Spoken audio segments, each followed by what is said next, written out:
Shadow Warrior is one of those games that I can always have fun with, even though it doesn't immediately rush to my mind when I think of the FPS genre. Typically, if I was in the mood to play a 90s FPS game, I would check out Doom or Duke Nukem, but whenever I put on Shadow Warrior, it's always a great time, although a challenging one as well. Released in 1997, Shadow Warrior was one of the standout games on the build engine, and the series is even going strong today with the reboot Shadow Warrior series. I'm surprised that Shadow Warrior had this revival, but it's welcomed at the same time. Shadow Warrior didn't revolutionize the first-person shooter genre when it came out, but it was still a great action game with plenty of explosions and pop culture references to keep you entertained. Shadow Warrior follows in the footsteps of Duke Nukem and Blood by paying homage to a movie genre, with it being a parody on kung fu action movies. This build engine trilogy bears a ton of similarities to the Cornetto film trilogy, with each film, or in this case video game,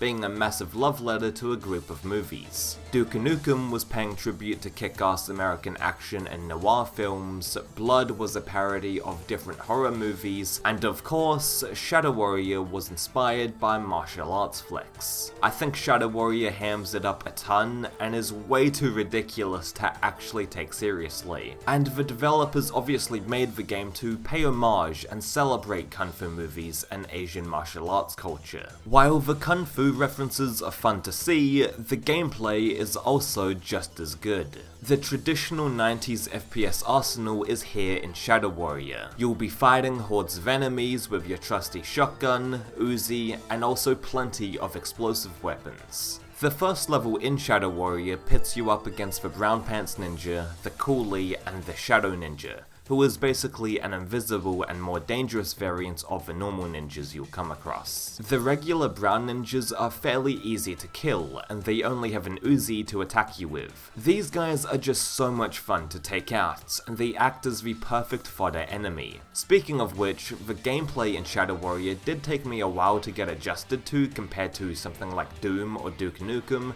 mostly due to the heavy reliance on explosives. You'll be using the grenade and rocket launchers a lot, similar to Quake in this regard. That being said, you really get into a groove after some time playing. The secondary fire option on certain guns is also crucial if you want to thrive in this game, with the secondary fire for the shotgun being excellent for taking out some of the game's later enemies as well as the coolies. These are enemies you love to fucking hate, and they're pretty common in every level. When you kill them along with their ghost that spawns after, it's a great feeling to have. So the first level basically teaches new players everything they need to know. There's a bit of key collecting, and in Shadow Warrior you need to put the key in the actual hole, which I find awesome. There's a handful of enemy types to deal with and learn their attack patterns. There's even a section with controllable toy cars, and that's where you get one of the keys in the map. The level of interactivity in this game is fantastic, much like in Duke Nukem 3D, but I think Shadow Warrior takes it to the next step with controllable toy cars, turret cannons, even a military tank, and that's just in the 4 shareware levels. Oh, and of course you can interact with light switches, slot machines, and all of the other novelty stuff too. Even though Wang is supposed to be this obnoxious, annoying character, he does have a charm to him that you warm up to over the course of the game. Similar to Caleb from Blood and Duke Nukem, when Wang interacts with certain things in the world, he spouts off a pop culture reference, and just like those two characters, it's very entertaining to see play out. Even though Shadow Warrior's first level is well designed, the other maps in episode 1 are way more elaborate and immersive by comparison. In level 2, the player needs to turn on the power in order to reach the exit, and this little objective, while it requires getting keys and doing fairly standard 90s shooters activities, is welcomed by me and breaks up the monotony. The same goes for when you have to fix up a tank in the 4th level. And speaking of which, levels 3 and 4 are quite expansive, and you end up travelling to amazingly diverse locations. Some of the places that you visit are full of little details. The environments are so dense, and for me personally, I find myself perplexed that I'm in just one level. In level 3, you start out in this tranquil, grassy dojo, then you climb up this cliffside to find Wang's master almost dead, and finally you wind up inside a cave system filled with lava, and also one of the worst enemies in the game. Yeah, so the enemies that make up the rest of the episode include the Ripper, the Bees, and the Red Ninja. The Bees are not that deadly, but can be a pain in the ass to kill due to their size, especially in level 3 when you're up a mountain making these life or death jumps. I believe the Red Ninjas take more hits than the Brown Ninjas, and they additionally shoot rockets at you instead of shurikens. The worst enemy in this episode though is the Ripper, and they remind me of the Fiends from Quake, as they're extremely aggressive and will charge at you from across the room. Like the Coolies, the Ripper is an enemy that you love to hate, and although they can kill you fairly easily, I appreciate that they're the pressure units in this game. The ninjas make you hide behind a wall or something, while the Coolies and Rippers force you to completely change up your playstyle, which is always nice. As I said before, Wang finds his wounded master on top of a mountain and he seeks to avenge his death by killing the main antagonist, known as Zilla. After the interaction between Wang and his master, you're inside the mountain cave system and you get up to this switch puzzle. Yeah, I wasn't the biggest fan of it, and I just used trial and error to get by. The fourth and final level of the episode is a spectacle, and while I think I prefer the previous map in terms of gameplay, level 4 looks amazing. The dark forest before you get into the village section is pretty atmospheric, and even at this point, Shadow Warrior to me is shaping up to be the best looking build engine game. Although there are plenty of visually striking moments, there are just as many comedic moments, and they're just as great. As we're on the topic of humor, I wanted to talk about the power-ups and how the fortune cookie might be the greatest health pickup in video game history. First off, it gives you 50 plus health, which is always nice, but at the same time, it gives you a funny fortune. Yeah, Shadow Warrior is pretty out there and has a wacky sense of humor, but it mostly comes across well. However, the rest of the power-ups and equipment items are nothing too special, like the portable medkit and night vision goggles are recycled from Duke Nukem, and I don't really make good use of the caltrops or gas bombs. At least the fortune cookies in Shadow Warrior exist, and they are awesome, both as a health boost and as a source of some of the game's humor. Going back to level 4, there are many funny moments within the map itself, like Lara Croft making an appearance, and the constant rabbit fucking in this house. Even if we disregard those sections, the rest of the map still shines, with the memorable tank bit where you're blowing everything away with ease, and the magic carpet ride. I mean, just look at how fucking cool this looks. The build engine still finds new ways to blow me away, and Shadow Warrior might be the prime example of how impressive it really is. You can ride tanks and blow up enemies with cannons in a 1997 game. Like, the level of interactivity along with the detailed environments is incredible. The only flat out bad aspect about level 4 is the stupid puzzle with the controllable platforms. So basically you have to line up these platforms in a way that you can jump across them, and you do this by using these toggles. But this is not engaging in the slightest and bogs everything down in my opinion. The same goes for the boss fights, where you just circle strafe and fire and then a cutscene abruptly plays. I guess this is the standard 90s FPS boss fight, but still it's a little underwhelming, especially compared to the wonderful 4 levels that came before it. The shareware copy of Shadow Warrior gives you 4 levels to play through, and while that might seem a bit low compared to shareware Doom, these maps give you more than enough content. Seppuku Station, Zilla's Construction, Master Lieb's Temple, and Darkwoods of the Serpent are pretty expansive levels, and they get the player acquainted with the 4 types of map layouts in the game. In Shadow Warrior, all of the levels are either set in the city, some sort of industrial zone, ancient ruins or buildings,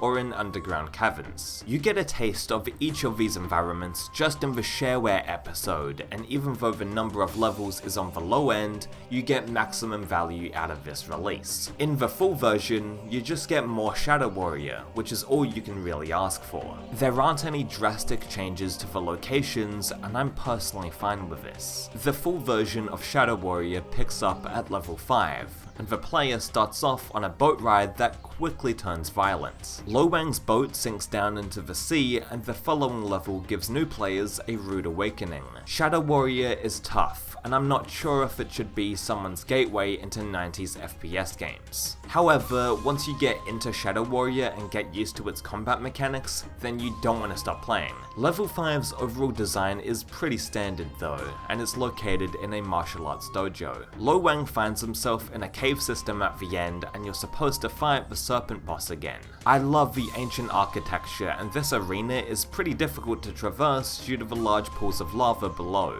Also, these floating heads surrounding the serpent give me Spawn flashbacks from Quake, as they occasionally jump out at the player. The following few levels have similar layouts, with the player exploring cave structures, docking bays, and ancient buildings. They're all well designed, and the game from here on out is just more Shadow Warrior, which is good. You shouldn't fix what isn't broken, but some more level variety would have been cool to see as well. New enemies are introduced, like the orange and grey evil ninjas, the guardians, and the female ninja. I know Civi brought up the same points, but I still think it's weird that they call these enemies female ninjas. I mean, they look way different than the regular evil ninjas, and they have this unique crossbow attack. 2 shadow ninjas because they always come in pairs now. 2 guardians, a couple female ninjas. That's what they're called, I know. Calling ladies females is fucking weird. Why not name this enemy the Huntress, or Assassin, or something? Pointless nitpicking about a 90s FPS game aside, these enemies only show up in the full release, and they provide the player with a decent challenge. In later parts of the game, the enemy roster will be placed in pretty dickish locations, and if you're playing on the highest difficulty, then Shadow Warrior doesn't mess around. So yeah, Rising Sun, Killing Fields, Harikiri Harbor, Zilla's Villa, Monastery, Raiders of the Lost Wang, and Sumo Sky Palace make up levels 5 to 11. They are all set in either ancient temples, mountain ranges, shipment yards, or other locations along the same lines. Like I said earlier, the level design is consistently good, and there are some solid traps and ambushes along the way. Level 11 specifically has some deadly rooms that you'll immediately die in when you're playing for your first time.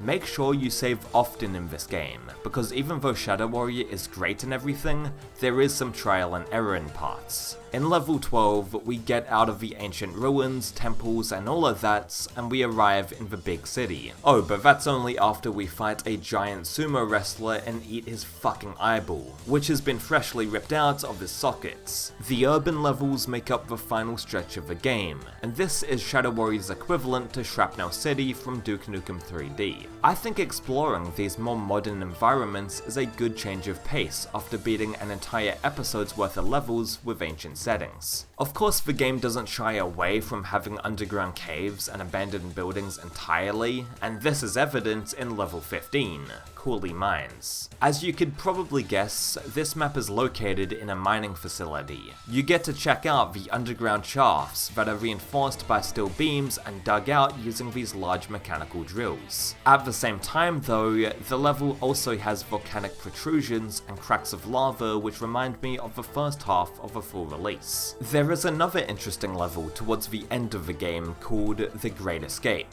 where Wang gets captured and needs to bust out of his prison cell. As you go through the prison building, you will notice that it has modern bathrooms, but also old looking walls and interior details. This contrast reminds me of Cooley Mines, and I like almost any level where the objective is to escape the building. Duke Nukem had a great level with this setup in Death Row, and arguably Redneck Rampage's best level is all about escaping the nut house. Level 18 and 19 ramp up the difficulty, and they truly test your Shadow Warrior skills. I find navigating through these maps a little annoying though, and I'm not a huge fan of their layouts. While level 18 uses the shipping dock setting again, I don't really like going into the ship and dealing with its its cramped design. In level 19, a lot of the time you are underwater, which as you can probably guess, it isn't a great experience. I do like the game's final level however, where you need to fight all of the bosses one by one again, and the giant volcano setting is pretty fitting. The final boss of Shadow Warrior is Zilla in a giant mech suit, and you need to fight him on this platform going up and down. If you can beat everything else in the game, you can definitely kill Zilla, and he doesn't pose that much of a threat. Well, in conclusion, Shadow Warrior is just a fucking good time, and the game is way more than a Duke Nukem 3D clone. Yes, Wang and Duke Nukem might be cut from the same cloth, and both games were developed on the same engine, but Shadow Warrior stands on its own 2 feet with its combat, personality, and level design. The combat might be not as frantic as something like, I don't know, Quake, but it is still a skill-based FPS, with you having to react quickly and throw a ton of explosives at the enemies. Most of the weapons have a clear purpose along with their secondary fire options, but your opponents are just as well equipped, and they will keep you moving and jumping around the stage. The level design is at times a bit run-of-the-mill, as in you still need to find keys and run to the exit, but the locations you visit look incredible, and the interactivity found in the game with little objects and also big machines like tanks or turrets is fantastic. It might not be the most famous FPS game or even the most recognizable game on the build engine, but the legacy of Shadow Warrior is still carried to this day. The reboot of Shadow Warrior was released in 2013, with a 3rd installment coming out later this year, and the original Shadow Warrior game got a remaster in the form of Shadow Warrior Classic Redux. I'm glad that Shadow Warrior has been brought into the current gaming landscape, but that wouldn't have been possible without a wonderful initial entry.